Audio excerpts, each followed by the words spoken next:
All this week, I'm taking you into the OR at NCH Downtown Baker Hospital to show you how robotic surgery works. In today's Your Healthy Family, the benefits of this kind of surgery and why it's better than typical laparoscopic procedures. Keep in mind, because this is a surgery, some of the video you'll see is a bit graphic.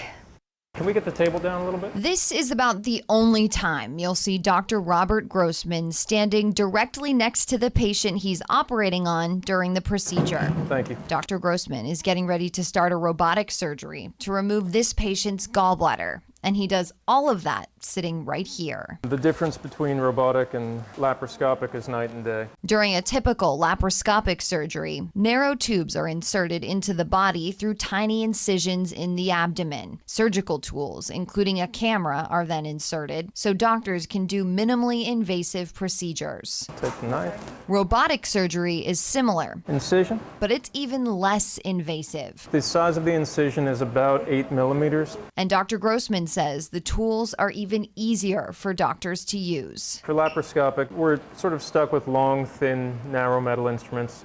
And they work exceptionally well, but you're limited in terms of how you move. It's sort of like using a long, thin chopstick. If I want to move the instrument down, I have to move my hand up, or if I want to move the instrument up, I have to move my hand down. Left is right, right is left. And that takes some getting used to. But this Da Vinci robotic surgical system eliminates that. It mimics your hand movements in real time. It makes it a lot easier, much quicker to pick up, because you're mimicking just your normal, natural day-to-day movements. Dr. Grossman controls these robotic arms using the devices on his fingers and these pedals at his feet. He's seeing everything he's doing in the abdomen, looking into that machine. You get much better visualizations compared to the standard laparoscope where you're basically just seeing a two-dimensional image. With this one, there's actually two cameras on the end of my robotic camera, giving Dr. Grossman a true three-dimensional view. Now, to give you an idea of just how clear the cameras are, this is the part where if you're squeamish, you may want to look away. so you get actual depth perception, which is a big issue with laparoscopic surgery. He says because it's even less invasive, We can send them home the same day, we can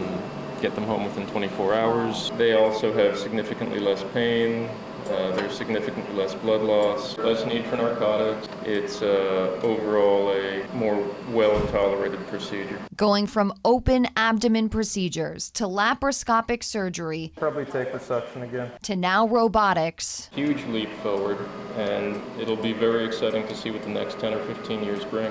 So, how do they do it? How are they able to find and remove a patient's gallbladder using just tiny incisions? For Your Healthy Family, I'm Lisa Greenberg, and I'll show you how in tomorrow's Your Healthy Family.